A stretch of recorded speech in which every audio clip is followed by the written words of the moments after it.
국방부가 기존 3,000톤급에서 한층 성능이 향상된 3,600톤, 4,000톤급 잠수함을 건조하겠다고 10일 밝혔다.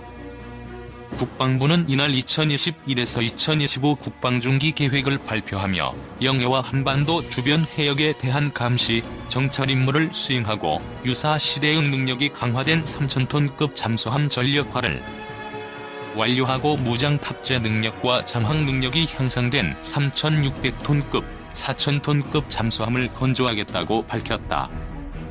국방부 관계자는 신형 잠수함에 잠수함 발사 탄도미사일을 탑재할 계획이 있냐는 질문에 탑재할 계획을 갖고 있다고 답했다.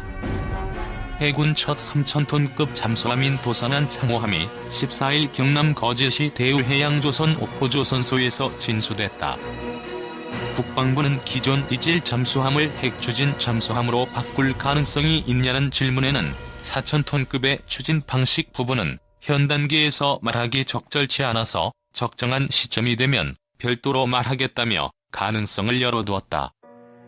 그간 우리 해군이 보유한 최고 성능 잠수함은 도산한 창호급 잠수함으로 3,000톤급의 디젤 추진 방식이었다. 도산한 창호급 잠수함에는 잠수함 발사 탄도미사일을 쏠 수 있는 수직 발사관 6개가 장착돼 있다. 유사 시해성 -3잠대지 미사일 등을 발사해 동서해안에서 북한 내 대부분의 핵미사일 기지를 타격할 수 있도록 설계돼 있다. 해군은 해군 잠수함 사령부가 창설 30주년 280만 마일 무사고 항해를 했다고 1일 밝혔다. 사진은 설계에서부터 건조까지 우리나라의 기술로 건조한 3,000톤급 중형 잠수함인 도산한 창호함의 항해 시운전 모습. 국방부의 이날 발표대로 3,600톤급, 4,000톤급 잠수함의 잠수함 발사 탄도미사일 발사관이 늘어나고 추진 방식까지 핵추진으로 바뀌면 우리 군의 잠수함 전력은 크게 강화된다. 핵추진 잠수함이 확보되면 잠항 중 수면으로 상승할 필요가 없어져 위력이 배가 된다.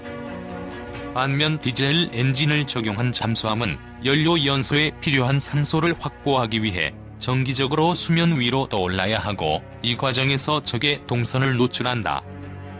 또 핵추진 잠수함은 시간당 평균 20에서 25노트로 이동해지고 한 바퀴를 40여일 만에 돌 수 있다. 반면 디젤 잠수함의 속력은 시속 6에서 7노트에 그친다. 핵추진 잠수함을 보유하고 운용 중인 국가는 미국, 러시아, 영국, 프랑스, 중국, 인도 등 6개국으로 알려졌다. 다만 핵추진 잠수함을 도입하려면 한미 원자력 협정 상걸림돌이 사라져야 한다. 우리나라는 원전 연료의 안정적 확보를 명분으로 재처리 기술을 가져야 한다고 주장하는 반면 미국은 핵무장 확산을 막고 핵연료 공급원을 확보하기 위해 우리나라의 핵재처리 기술 개발을 반대하고 있다. 유사시 중일 재료는 독침, 16년간 잠자던 핵잠 다시 추진. 지난 10일 국방부는 2021에서 25년 국방중기 계획을 공개했다. 국방중기 계획은 향후 5년간 군사력 건설과 전력운용 계획을 담는다.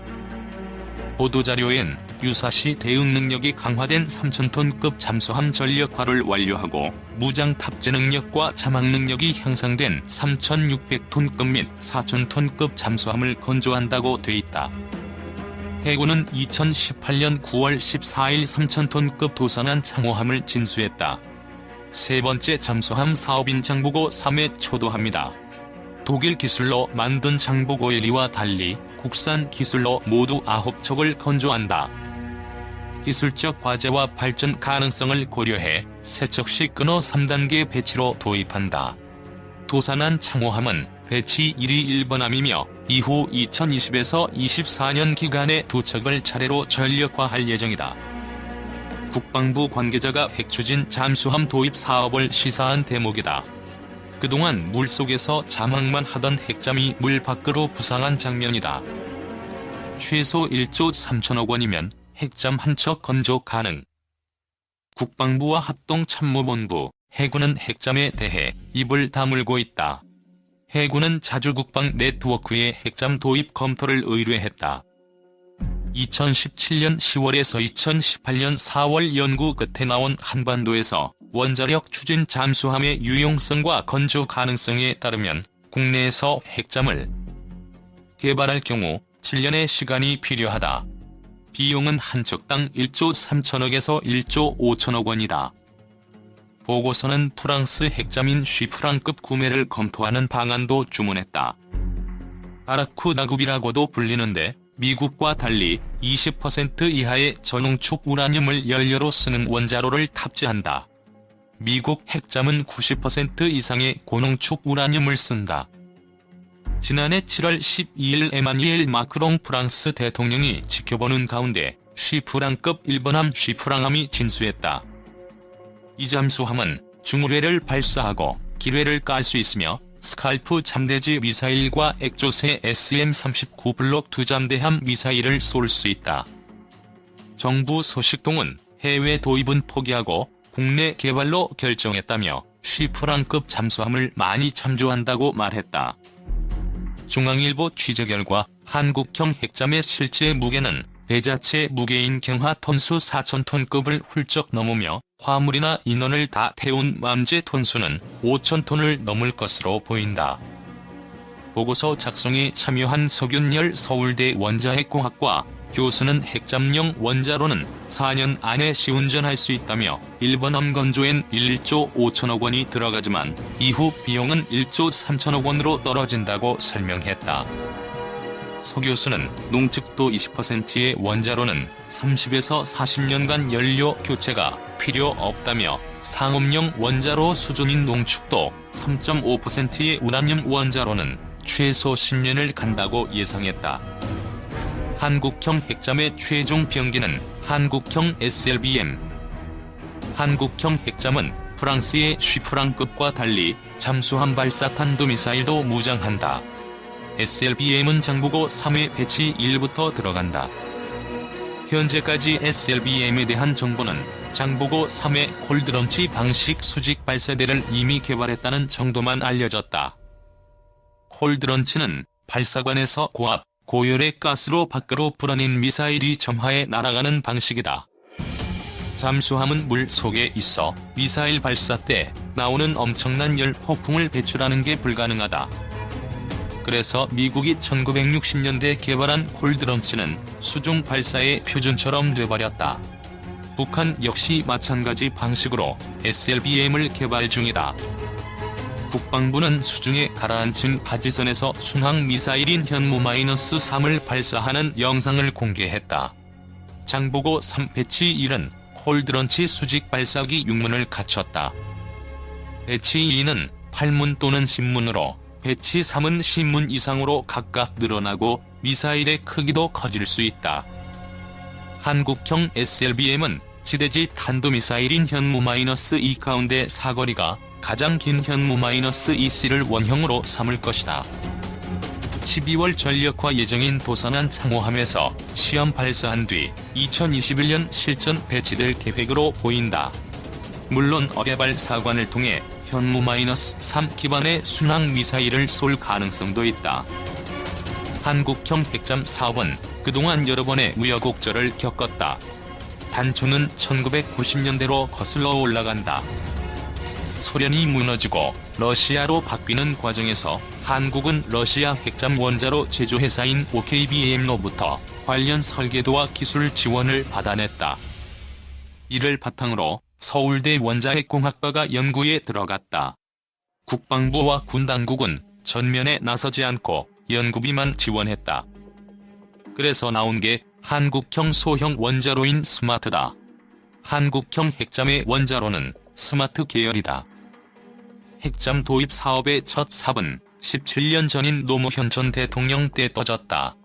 2003년 3월 당시 조영길 국방부 장관이 해군의 핵잠 건조 사업을 지시하면서다.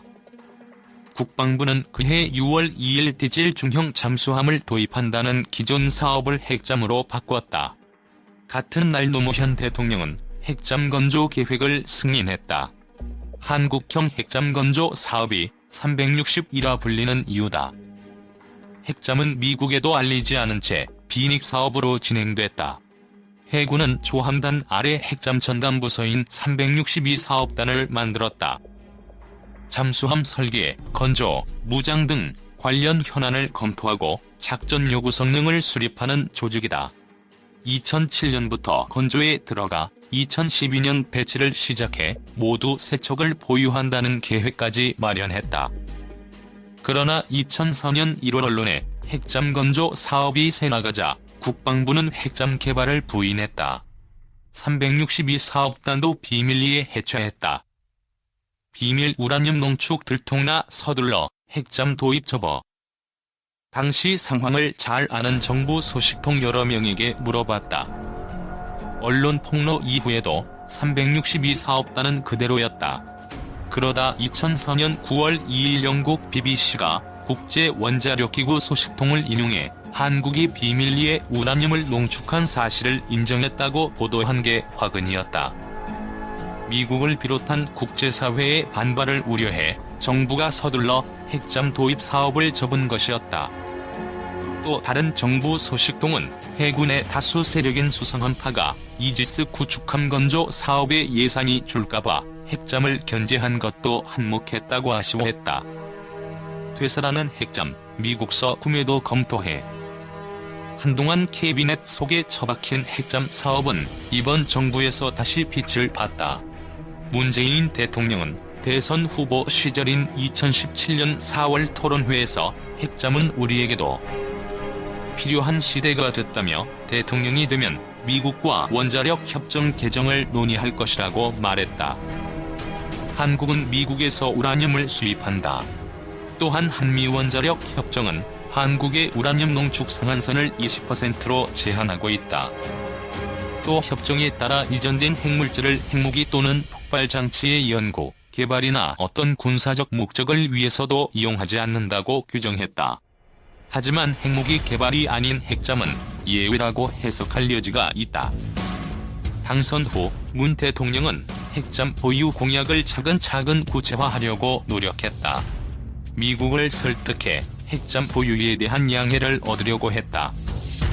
2017년 9월 유엔 총회 기간 중 미국에서 열린 한미 정상회담을 앞두고 양국 간합의가 이루어졌다.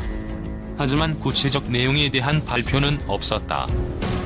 하지만 현 정부의 핵잠에 대한 열망은 강하다.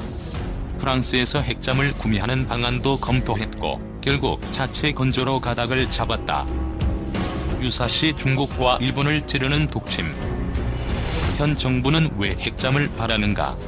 겉으로 내세운 이유는 미국으로부터 전시작전 통제권을 받으려면 자체적 전략목표 타격 능력을 키워야 한다는 것이다.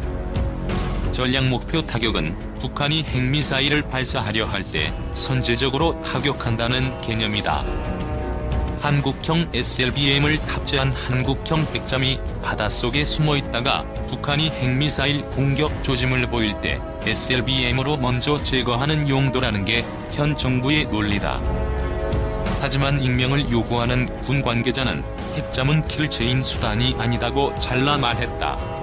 그는 수중의 잠수함에 긴급 연락을 하기도 힘들고 SLBM 발사 준비에도 시간이 걸린다고 귀띔했다.